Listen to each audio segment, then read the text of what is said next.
Good evening, everyone, and welcome to Project Peace Community Forum for 2020. We're very excited, and I'm excited to see the number of community people we have attending. It's very exciting. To introduce myself, my name is Mary Hale. I am very lucky to be the co-chair for the Project Peace Task Force, and I've worked in the field of gender-based violence and worked with survivors for a number of years. And I started working with Project Peace as a community partner, and now I've transitioned and my role is that of Arlington resident. And I think it highlights the importance of hearing the voices of those in our community and really getting the word out that not only are we working hard to keep everyone safe, but we also want our community engaged in this work and in this process. If you're not familiar with Project Peace, tonight will be a great introduction to the amazing work that's being done. The three of the main areas that you'll be hearing from tonight are our working groups, our goal groups, and they're divided into prevention, first responders, and ongoing support and services. The collaboration and the variety of people that come to the table to do this work really ensures that services are available, appropriate, and really striving for not only a seamless response when incidents occur, but working hard within the community to really reduce and resolve and end this issue so that no one in our community ever has to be in a situation where they're unsafe or they're being harmed. And another important aspect that I would touch on before I hand off is one thing that I feel is very unique about Project Peace, having worked in this field for a year or two and in a variety of different locations. Project Peace also has the Leadership Roundtable. This body represents the Commonwealth Attorney, the head of the police department, so many key players. We have Katie Crystal, one of our county commissioners.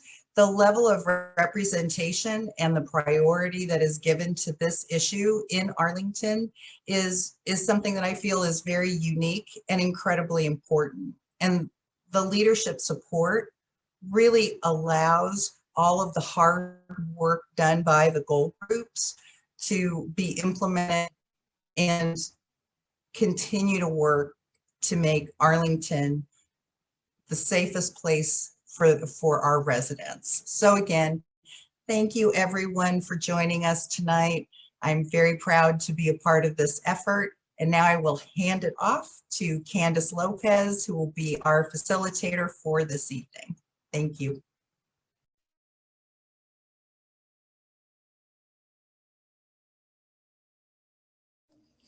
Thank you so much, Mary, for that wonderful introduction to Project Peace.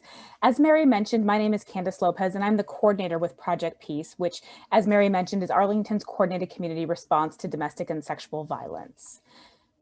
I'm going to give a little bit more of a brief introduction to the work of Project Peace, and then we have guest speakers from all of our goal groups to actually talk about the work that they're doing each and every day to make Arlington a safer community for all. As Mary mentioned, Project Peace is a countywide effort to prevent, identify, and respond to domestic and sexual violence. We're a collaborative of anti-violence advocates, first responders, mental health professionals, law enforcement, court staff, and community members who all work together to enhance safety and supports for those who those who have been harmed in our community and those who have harmed. We work together to enhance safety, and improve the well-being of Arlington County citizens and visitors impacted by any type of interpersonal violence.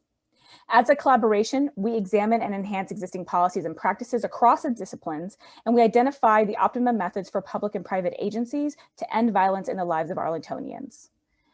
Project Peace lives within the Arlington County Department of Human Services, and that's where we work to convene all the different agencies around the table to end and to respond and to prevent domestic and sexual violence.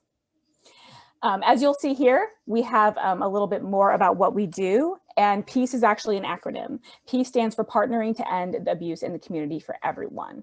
And that really is our intention by bringing all the different folks to the table. So I want to tell you a little bit about why we're even here to work on this issue and why it's of concern to Arlington County. So we know that intimate partner violence, domestic violence, and sexual assault are public health crises. We know that many people are impacted, and in particular, those in our community are impacted by this crime. Nationally, the CDC estimates that 1 in 4 women and 1 in 7 men will experience severe physical violence by an intimate partner during their lifetime. These numbers don't even account for those folks who don't identify as male or female. And we know that there are higher numbers of intimate partner and sexual violence within communities that identify as lesbian, gay, bisexual, transgender, and asexual. And while these are national numbers, we do know that it's impacting our community directly. I want to share with you some numbers that we have about how this actually looks in our community in Arlington. So I have here the average number of annual reports for domestic and sexual violence. We have them for both the police department, the Doorways Hotline, and Inova Fact, which is the medical unit that provides forensic exams and medical support to those who have been impacted by sexual and domestic violence. So these are calls in Arlington alone. And again, these are the average annual reports. So for domestic violence, we have about 279 domestic violence reports to the police annually in Arlington, and about 483 to the Doorways Hotline. For sexual assault, we have about 115 for the police department on average annually, and 180 for the Doorways Hotline. And then the FACT department, which again is doing forensic exams and medical support for people impacted, they average about 100 contacts a year, or 100 exams for Arlington. And that's a combination of sexual assault and domestic violence, but the vast majority of them are going to be sexual assault. In addition to these numbers of how we see it impacts the general community, we know that it's impacting those most vulnerable among us. Among our youth, we have some numbers that are quite staggering about how they're impacted by these issues as well. From the Youth Risk Behavior Survey that is done in the Arlington Public Schools every 2 years, they survey kids in 8th, 10th, and 12th grade. And what we know about dating violence is that about 25% of APS female students report someone they went out with, put them down, or called them names, so emotional or psychological abuse. And that 20% of APS female students report that a dating partner made unwanted sexual contact with them, falling both under the guise of sexual assault and dating violence. And again, we have the numbers from the Doorways Hotline, which are fairly high. And somebody asked, the question about the averages over a period of time. So these are annual averages. These are per year. And so I took the average for the past 3 years. I looked at the numbers for 2017, 2018, and 2019. And these are the averages.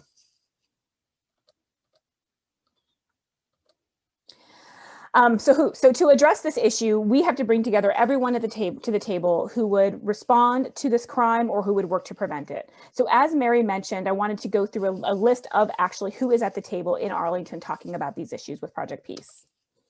So on the crisis response side, the folks who are responding in the moment to an acute crisis, we've got the Doorways for Women and Families program, which provides the 24/7 domestic and sexual violence response through a hotline, safe shelter, court advocacy, and mental health services. We have the Fairfax Hospital, which provides the forensic exams and medical support. And then we have the Arlington County Police Department. For ongoing services, because we know that after an assault or after violence happens in a relationship, you need more than just that crisis response. Someone might need safe shelter, they might need employment, they might need childcare, they might need legal services and support. We have our other partners. So we have Legal Services of Northern Virginia, Just Neighbors, which provides immigration legal services, the Women's Center, Arlington Public Schools, where all that prevention work is done to support young people in having healthy relationships, Northern Virginia Family Services, the Commonwealth Attorney's Office, Henderson Hall and Fort Myer, the military base in our community, is also part of our collaborative. And then obviously the Arlington Department of Human Services, which houses Project Peace, Child Protective Services, and then mental health services for both children and adults. So these are all the folks who are coming together every month to work on the issues about dating and sexual violence to really create a safer community for all.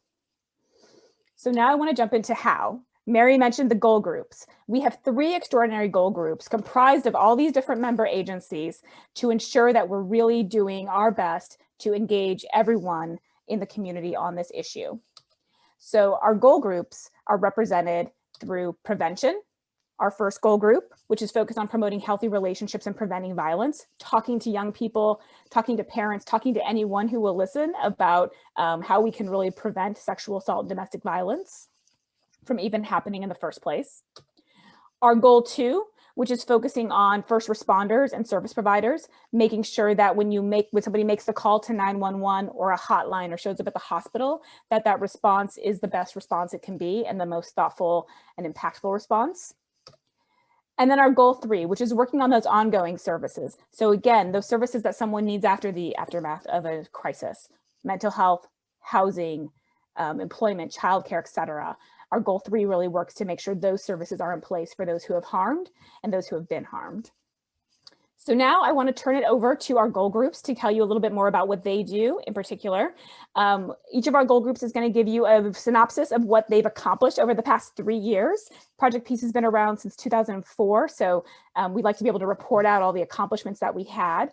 And then they're going to follow with what our goals are for the next 3 years. We're in the process of creating our next strategic plan, of deciding how we're going to continue to engage with the community. And we'd like you to hear about what they've done, what they plan to do, and then we'd love to hear your feedback on the work that they're doing and how you see it benefiting or enhancing the community. So with that, I want to pass off to Michael Swisher. He is a parent educator with the Arlington Partnership for Children, Youth, and Families, and one of our I'm sorry, he had a recent change. I will let him introduce himself so he gives you the correct title. So I'll introduce Michael Swisher and he'll talk to you about Goal 1. He is our co-chair in that group. Michael?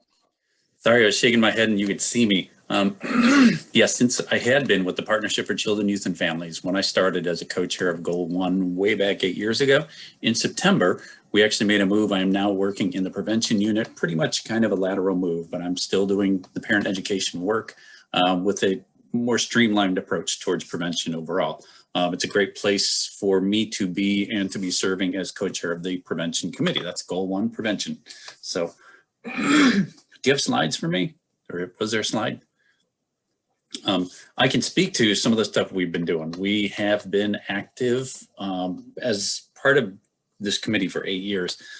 It's been exciting to see how we continue to grow in what we're doing. I fumbled through the first couple of years, I will confess, but I'm really pleased and proud with what we're doing and where we're going. So we've been a strong supporter of youth activism. That is something in the past 4 to 5 years that I will also confess, like, oh, teens, we should get them involved in healthy teen dating. The whole point of us and focus on teens and youth dating is because if they can have healthy habits and healthy relationships now, that will carry forward into their lives. So by involving teens becomes that much more powerful than just a bunch of adults talking. So the HRT, the Healthy Relationship Task Force, has been in action for a couple of years, and we've worked with them. They've actually developed some brochures that are helpful to teens about dating and sexual violence and consent, that's the other one, as well as some, so that's been helpful. And they helped to, we published that and we've been distributing it, giving out over 5,000 of those brochures in the last 2 years. So it's getting out there.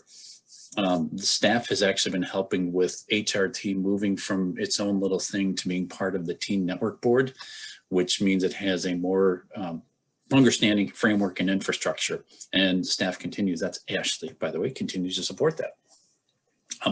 In the spring, our teens were heavily involved in putting together a teen virtual consent summit. It was supposed to be a live one. Big pivot, of course, we all know what happened in March, and this was put on quite successfully as a virtual summit.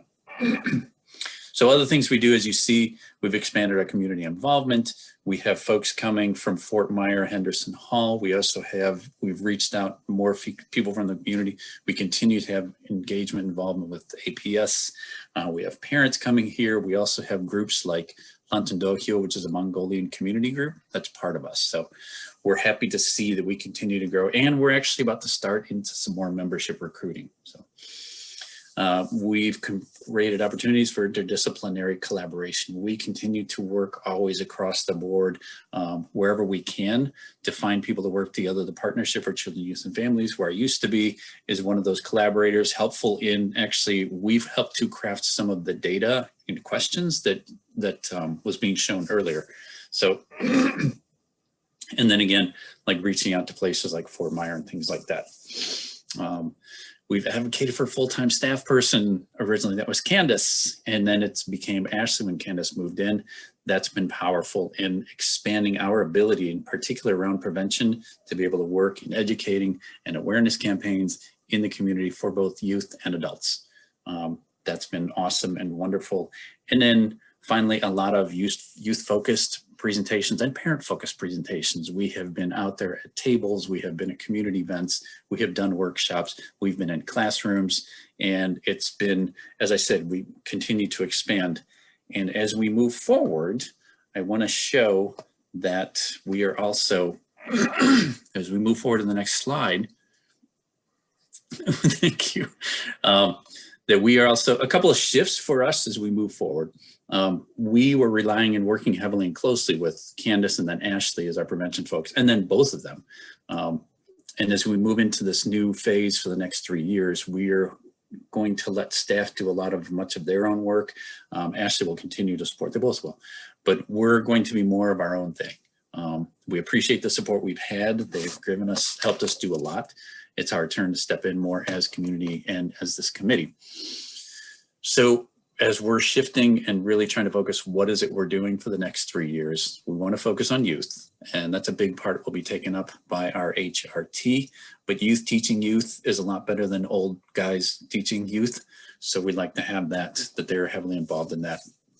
Next is supporting the parents and caregivers.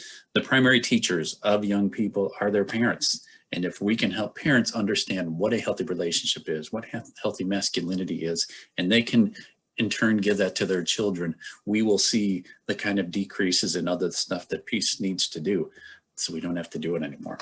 Finally, we look to help work with youth serving organizations. We're trying to identify some that would help us. Really, places where we want to go is working with the most marginalized communities. So finding an organization that allows us, I don't want to say access to, but provides a better channel and connections with those members of the community that where we most want to be. Last thing I want to say is just some of the work we will do. You know what I didn't say is all the work we've done over the years with APS, we have cemented an incredibly strong bond with Arlington Public Schools, and which has helped us get into classrooms, get in with teachers, provide trainings to teachers. That will continue, that actual work will continue with Ashley and Candace. We will do less work directly focused on APS, as I said, more in the community. 2 areas that we're focusing on, and then I will finish out. One is youth resiliency and support.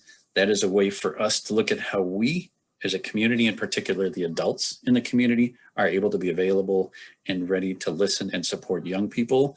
We're looking at a campaign called Askable Adult, so that all adults have that capacity to like stop and say, tell me more. The other piece is focusing on masculinity. We want to take this, when you see the stats of what's happening to, in particular, young students, female students, we know that many of those perpetrators are young men.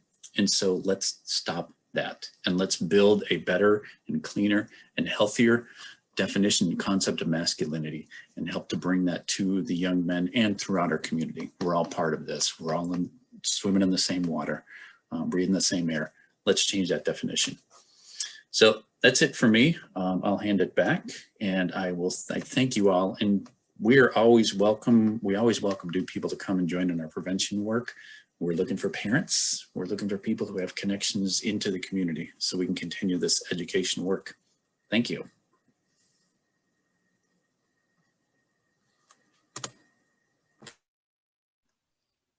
Thanks, Michael. I will take over from here, continuing our discussion about prevention and healthy relationships. Good evening, my name is Ashley Blow. My pronouns are she and her. I am the prevention and training specialist for Project PEACE. And right now I'm going to speak a little bit about 2 other youth initiatives that we have happening currently and coming up. So the first one is our TNB Healthy Relationships Task Force. So TNB stands for the Teen Network Board, and it is a county commissioned group of youth, and they focus on youth issues. So they used to have 4 areas of focus, but now that we've added the Healthy Relationships Task Force, they have 5. The Healthy Relationships Task Force really focuses on peer education and kind of learning about healthy relationships, consent, healthy relationships, consent, affirmative consent, and healthy sexuality. So this can be done through all types of ways, but a few of the current initiatives that this group has going on is, as you can see in this picture, is their Dear HRT. So they've started a podcast where they answer questions from youth.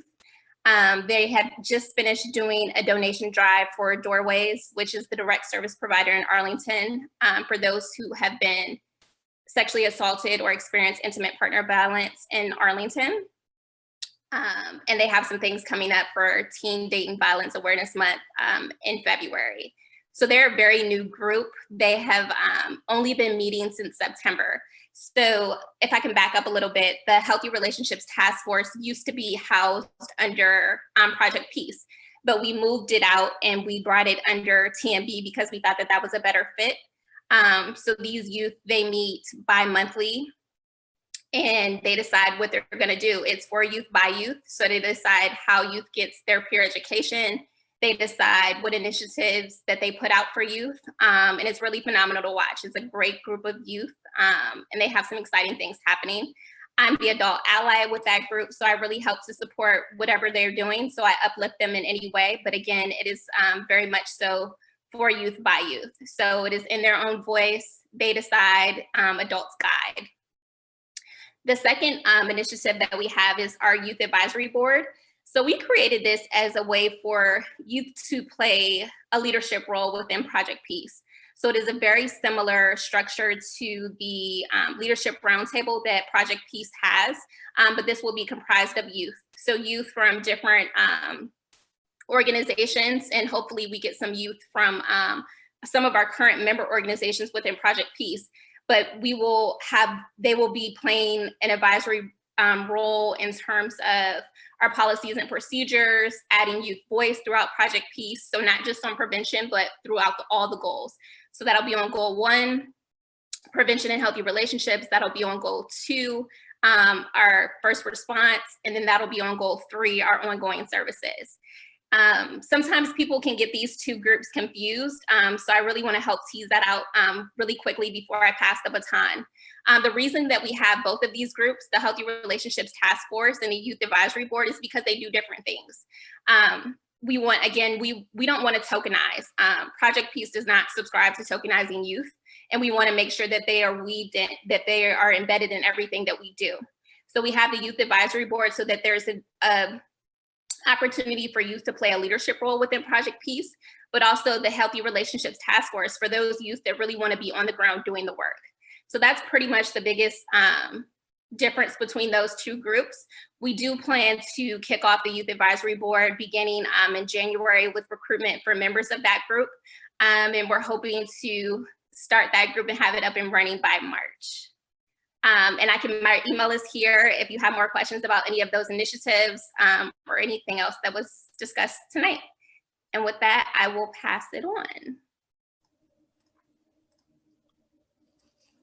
Thank you, Ashley, and thank you, Michael, for giving those overviews of how we're supporting and working with youth and families in Arlington towards a world free of violence. I'm going to go ahead and pass it now to Lieutenant Alicio Pilko. He is the co-chair with our Goal 2 group of first responders to tell you a little bit about what we're doing in our Goal 2 efforts. Lieutenant Pilko? Good evening, everyone. So for Arlington County Police, I'm the representative for Goal Group 2. Currently, I don't have a co-chair, but hopefully that'll change here soon.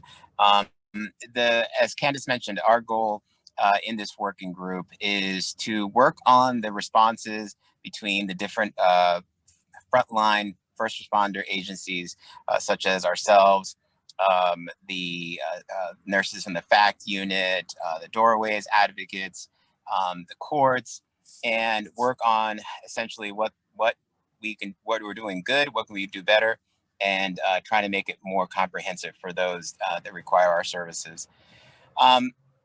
So we started off in 2017 with working on and completing our SART protocols. The SART Sexual Assault Response Team is a mandate through the state that each Commonwealth attorney has to have a SART team. And we were fortunate enough to be able to put together what I think is probably one of the best SART teams in the state. And to surmise what we're trying to do is bring everyone together that is brought in for a response to a sexual assault. So as part of the SART protocol, there was a comprehensive document that you can visit online that outlines every agency's response. So, for instance, if Arlington County Police receives a call for a sexual assault, it delineates what we do, what our responsibilities are, what our role is, and how we work with the different partners, whether they're government or community-based agencies. And so I'm very proud of it. I think the people that were involved spent countless numbers of hours putting it together. The training now is offered to all police officers, actually required of all police officers when they first come aboard. It's 8 hours. It's accredited through the accreditation service for in-service through Department of Criminal Justice Services in Virginia. And it is very unique in that it takes 8 hours, which Candace could probably make it easily into a week. The subject matter is just so intense. It is so packed with information. And the officers and other folks that are involved in the process, whether it's a Commonwealth attorney, whether it's a forensic nurse examiner, whether it's a victim witness advocate, whether it's a doorways advocate, gets to be in the room with everyone that's involved in the response to a sexual assault. I think that's, I've been doing this for 23 years. It's unprecedented to have that many people involved in such a important response to someone who's probably having the worst day of their life, and know that you're in the room with all these people that are providing these services, and you get to ask questions, you get to see what works for them, what doesn't work for them. And so I'm very proud of that. Candace and her crew have done a wonderful job adjusting also to the virtual world. So I'm very happy that we've been able to continue providing that training remotely. Another one of our accomplishments is also our lethality assessment protocol. We've been fortunate with the legislature having passed this past July a much more comprehensive response to firearms when they're part of a protective order. So in the past, we have not had a very, let's say robust, we have not had a mechanism, something that would help us make sure that once a protective order is granted and a firearm has been mentioned, that we are able to have a measure of compliance. As of July 1, when there's a firearm that's mentioned in a protective order and the protective order is granted, that person has 24 hours to turn over the firearm or give it to someone else, and has 48 hours to notify the courts. I think that right there is a great step into removing firearms from very dangerous or potentially dangerous situations where before there really wasn't much of a compliance. And also there's consequences if need be through the courts if a person doesn't comply with those mandates. So there's a little bit more work that needs to be done moving forward, but once again, Project Peace has been able to work with all its partners, all its agencies, and create a document that is signed by all agency heads. And I believe that that's something that, you know, really kind of holds everyone collectively in agreement that this is, you know, how we're going to do it. And this is what our pledge is as far as getting firearms out of these potentially dangerous situations. The systems review is probably what I would say I enjoy the most. It is unfortunately because of the pandemic.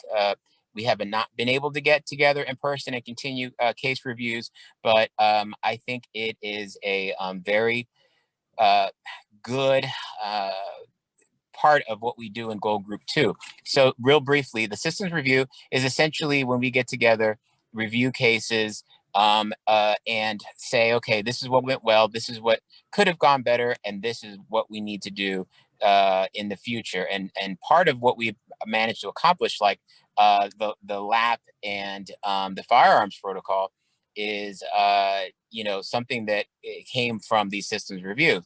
And just to go back a little bit, I think I might have jumped ahead. The LAP, the lethality assessment protocol, is still hasn't taken full flight, but because of the pandemic, unfortunately. But once we get the training, which is now going to be offered online, officers will be able to go to acts of intimate partner violence and be able to assess the need to get immediate services from Doorways or any other of our partner agencies to make sure that that person is safe and has, whether they need emergency housing, anything that they might need brought to bear at the time the officers are out there.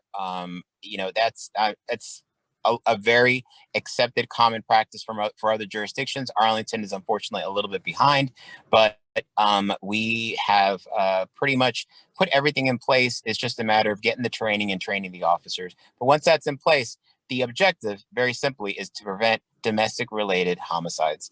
And I think that once we get into the actual implementation of the LAP, it'll go a long way to also meeting the needs of folks that when the officers are out there on scene, they can get as much resources brought to bear instead of having to wait until the next business day.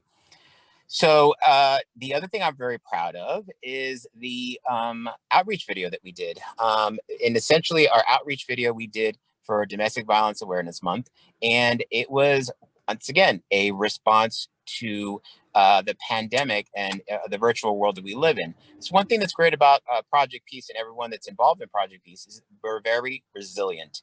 We find ways to make things happen, and the pandemic has not slowed us down any. There's a lot of good work that's been done during the pandemic and that's continuing to be done.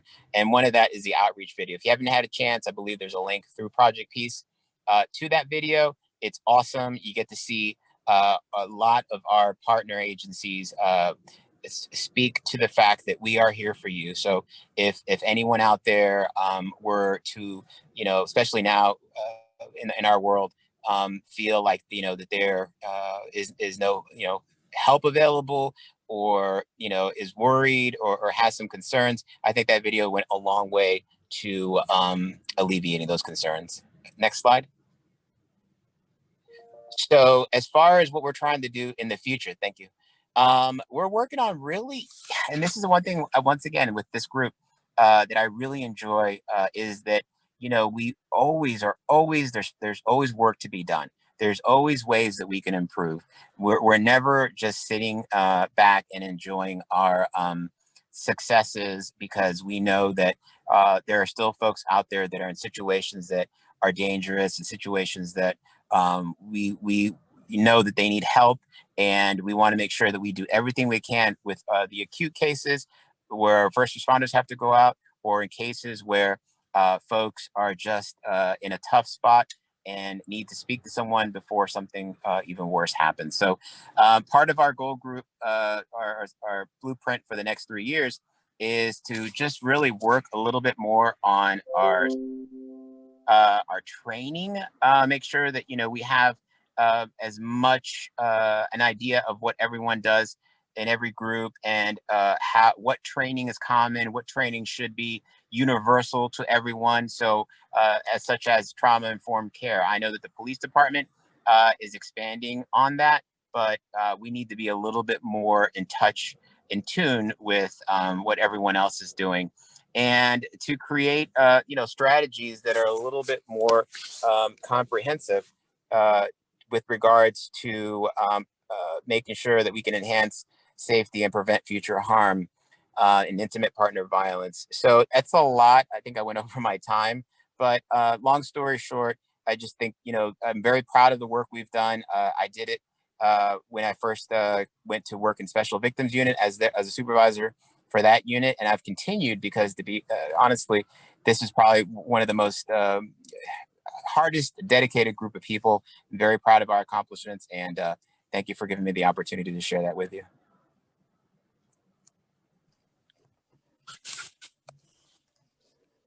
Thank you, Lieutenant Pilko, for giving us that overview of Goal 2 and talking about the accomplishments as well as what your goals are for the next couple years. I now want to introduce Sam Clark. She is the co-chair of our Goal 3, our last goal group, and she is the operations director with Doorways. Good evening, everyone. Thank you so much for having me. It's a pleasure to be here with all of you. And thank you for taking the time to be with us this evening as we discuss the work of Project Peace here in the Arlington community. So thank you. I do want to talk a little bit about Goal 3, which is our role with Project Peace is to improve ongoing services and the supports that we have for not only survivors in our community, but those who have also caused harm. And that's something that we're really excited about as we go into our future strategic plan with Goal 3, is really looking into the next several years, which I'll talk more about, but looking into the next several years about making sure that we're providing comprehensive services in our community, not only to people who've experienced intimate partner violence, but looking also at those members of our community who have caused harm and how we can also support them as well. So I'll talk a little bit more about that here in just a few minutes. But as for Goal 3, our role really is to look at the services that are happening in our community, and are they effectively providing the resources and supports to those individuals in our community who have experienced harm. So one of the things that I want to talk about is some of the wonderful things that Goal 3 has accomplished in the last several years. And I could not be more proud of the work that Goal 3 has accomplished. I myself have been involved with Goal 3 just in the last several months. I've been involved with Project Peace as leadership at Doorways in the last several years, but I've really stepped into the work that Goal 3 has done just really over the past number of months. So when we speak to these accomplishments of Goal 3, I really have to give a shout out to my peers in the community for this amazing work. So as we look at this together, I first want to talk about the accomplishments of implementing Arlington County Safe Havens program, which is a safe havens, a safe exchange and visitation program. And that opened a little over almost, I guess, 2 years ago now. And we could not be more thankful for safe havens in our community and having a safe spot in our community for those exchanges and visitations to occur. I'm sorry, I have a very needy cat. And so we're very grateful for Safe Havens to be that opportunity for families who've experienced violence to have a safe place to exchange their children if there's a custody arrangement, or to have visitation with a non-custodial parent. And so that occurred through the amazing work of this goal group and came into reality back in January of 2019. So we're incredibly grateful for that. As we try to look into the future of what can Goal 3 accomplish after the creation of Safe Havens, we did do a community needs assessment to look at the gaps and the needs of our community around intimate partner violence. And so we did do a comprehensive needs assessment to look at what some of those needs are.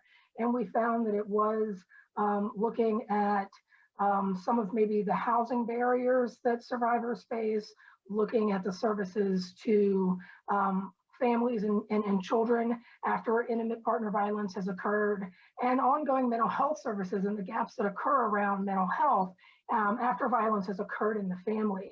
And so that community needs assessment really informed some of the work that we're going to look at going into 21 and beyond. And so we really looked at who needs to be a part of Goal 3 going forward, and what do our priority areas need to be, and who needs to be a part of that conversation, like mental health practitioners, as well as those individuals involved in offender services in our community. What services are not at the table? What voices are we not hearing from? And so we really wanted to be inclusive in that conversation. So that needs assessment really helped to inform that and inform the work going forward. Just recently, we're super excited about the creation of a new online database, which you'll see a screenshot there and a hyperlink. And we are extremely excited about this. This is a recent development.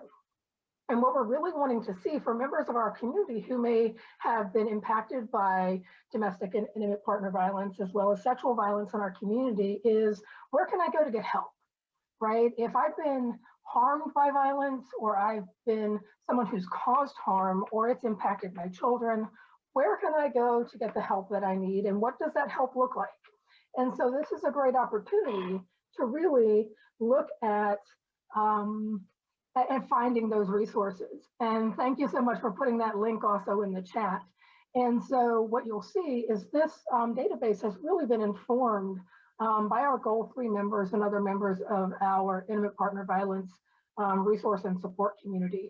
So I highly encourage everyone out there who's participating in this forum tonight to check out that online database, check out that resource page, share it widely with members of our community, and find out what resources and what supports and what help is out there. Because we want to share these resources widely with our community so help can be accessed when it's needed. So those are some of our accomplishments. We're very proud of the work that's being done in our community. I'll pause briefly and just check the chat and check the Q&A and see if there's any questions. Sometimes when I'm talking, I'm not paying a lot of attention to what's going on in the background. Are there any questions so far as to what Goal 3 has been working on?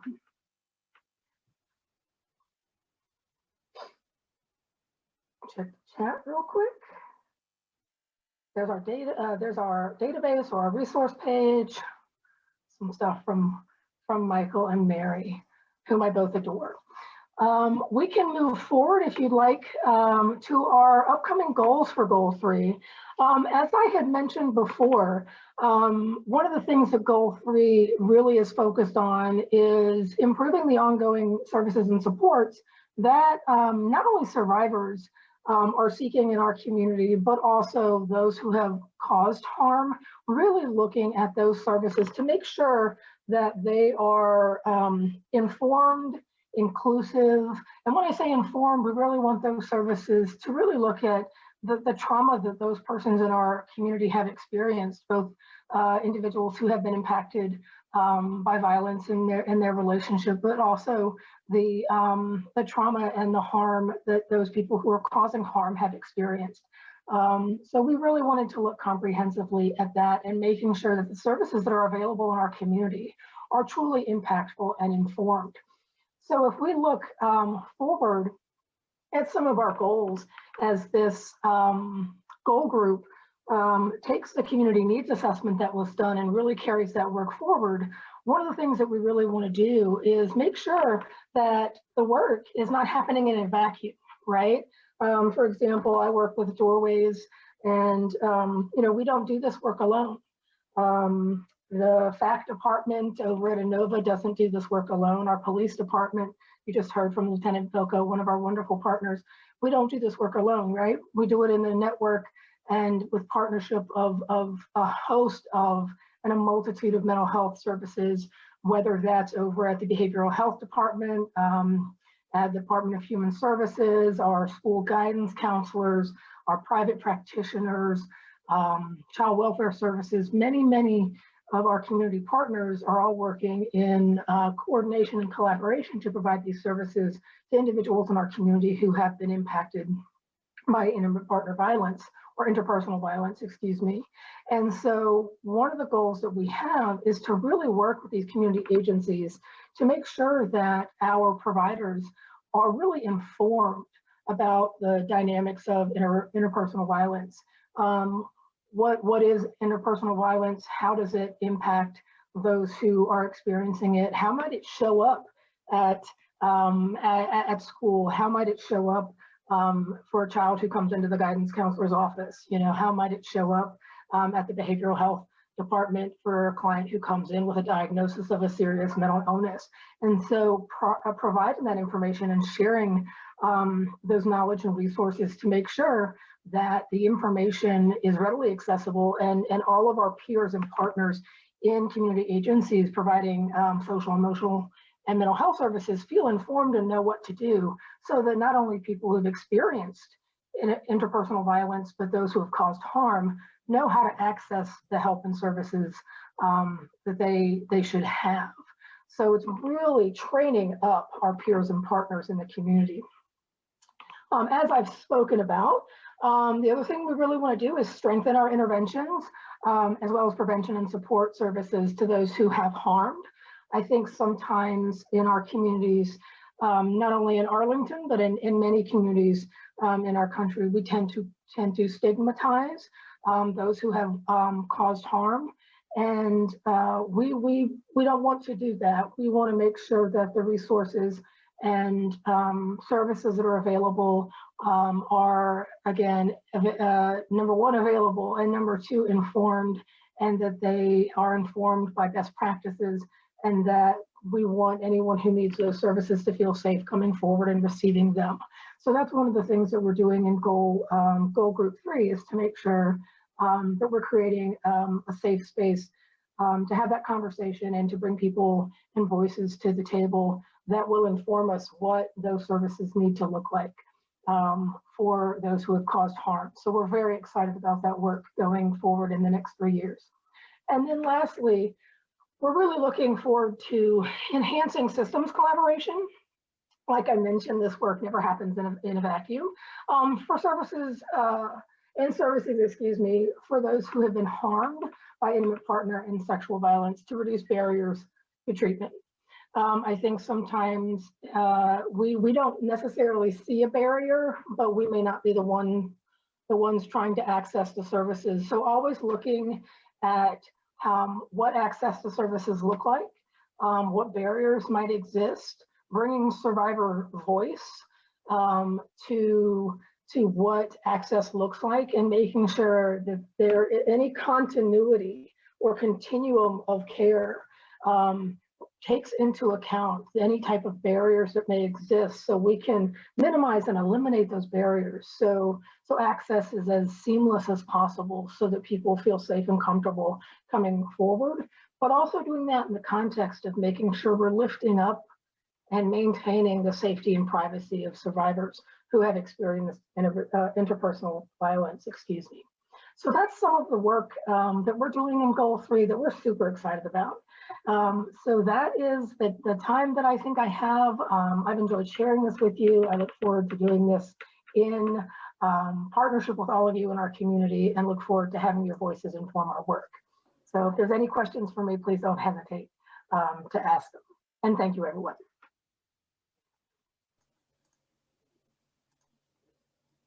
Great. Thank you, Sam, for sharing that and for talking a little bit more about Goal 3 and the work that you all have done and intend to do. That brings us to the end of kind of the general overview of Project Peace. And we'd love an opportunity now. We've been answering some questions throughout the presentation, but if you have questions about individual work that Project Peace is doing, work for any of our esteemed panelists, ideas or feedback on what we propose for our next 3 years between Goal 1, Goal 2, and Goal 3, we'd love to hear from you. So we have our Q&A box open. We also have the chat box open, whatever is the easiest way to communicate with us. Please share any ideas, questions, or thoughts.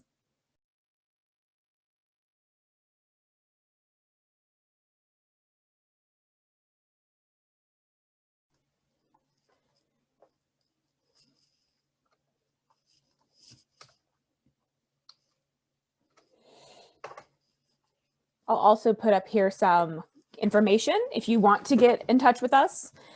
We do have a webpage on the Arlington County government page under health. You can see our website address up there on the slide, and then also my contact information, and I can connect you to any of the panelists if you'd like to connect with anybody else that you heard from this evening.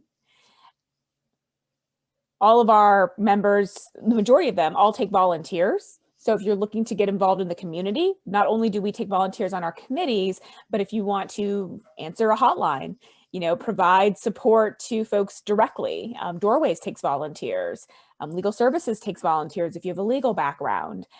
So it is just neighbors, for that matter, around the legal support. And we do have that outlined on our website, all the different volunteer opportunities.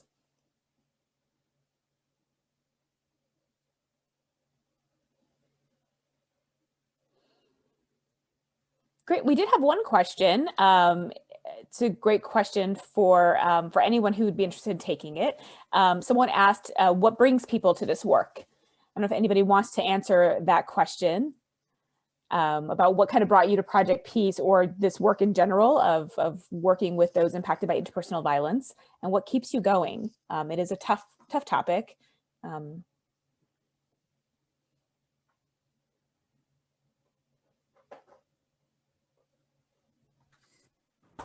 Well, Lieutenant Pilko, thank you. Yes, ma'am. So for me, honestly, it was initially part of my responsibilities as a special victims unit supervisor.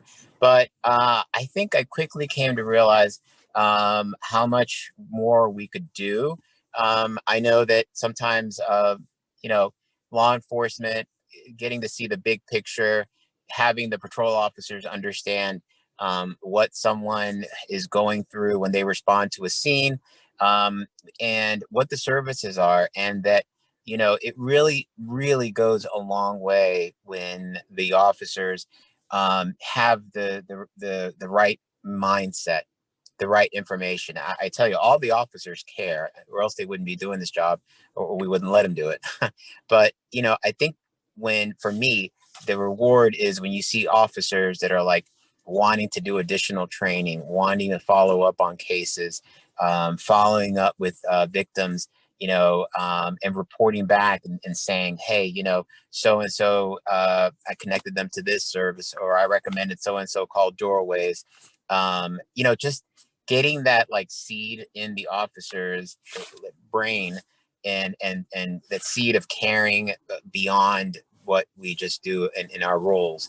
I think that's, going above and beyond. So for me, I think that's what I get out of it. That's why I enjoy it. And that's why I continue staying in it, is because it goes above and beyond what we do, and the great people that I work with in this group, and the great work we do to help those.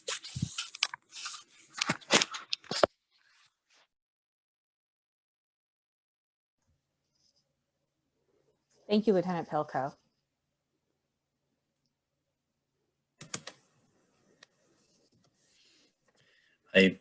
I think similar to Pilko, I came into this actually it was part of a position I accepted way back 8 years ago. What keeps me going and really drives me in this is recognizing so much of my own learning and looking back and recognizing so many of my own mistakes. And so I think that I don't consider myself a bad guy, but I did things that were not good and not healthy and not helpful. And so there's a lot of me out there who don't mean to do bad things or do things that are hurtful or harmful. I guess let me use that word. And so I want to change that. I want people to understand. I want my son to do better. I want my daughter to be in relationships that are better. So that's really where it comes from me. And the more I've learned, the more I realize I have so much more to learn. And as Lieutenant Pilko was saying, there's so much we can do. So that's what drives me here and now. Thank you so much, Michael. And I just adore working with Michael and Lieutenant Pilko, and they're such wonderful role models and great partners. And what I will say just very briefly is I have a passion for helping people heal from trauma. And I have a passion for letting them be my teacher and letting them be my guide, and hearing from them what they need and what safety and healing looks like to them. As a very young social worker, I'm not so young anymore, right? I thought it was my job to to tell them what they need. And through the course of my career and my journey as a helper and as a healer, I've come to realize how misguided I was. And it's only through the partnership of working with and listening to people who have experienced, trauma, that I learned that. And it's in partnership with and in collaborations like Project Peace that you also learn those lessons. And so what brings me to this work is the passion for helping people on their healing journey and the joy of working in collaboration. So that's why I'm here and what brings me back every day. Thank you, Sam. And I'll just kind of bring up the rear on this piece that I would add into all of the wonderful reasons that you all added you do this work, is because the more I started learning about these issues and the more I realized how preventable they are, it just keeps me focused that we can stop this. It's like we're not looking for a cure for domestic or sexual violence. We know what the cure is. The cure is education, it's healthy relationships, it's recognizing what is healthy and unhealthy, being able to take responsibility when we're unhealthy, being able to change our behavior and learn better.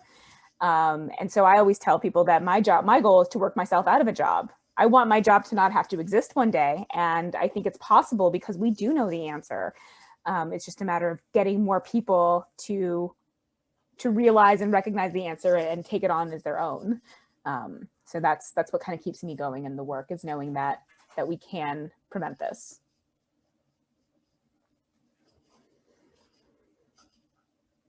Any other folks want to jump in, or any other questions? I know we had one question in the chat about getting involved. So again, on our website, we have information about all the volunteer opportunities, but somebody also asked about donating.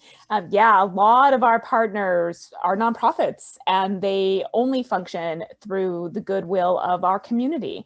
And so folks like Doorways, folks like Legal Services, folks like Just Neighbors, Northern Virginia Family Services, the Women's Center, all of those folks rely on donations. And so you can make donations directly through their websites. And we, again, have all of our partners listed on our website. So if you want to find out who the nonprofit partners are, you can absolutely go there to learn more.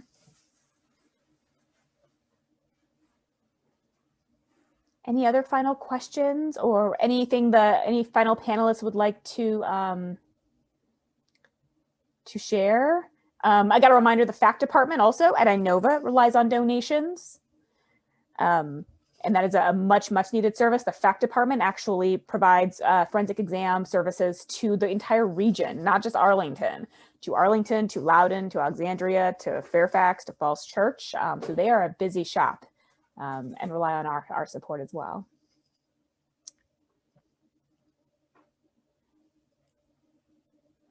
All right, I don't really see many other questions. I'll hang out just in case anyone has a follow-up or has that, light bulb moment at the end.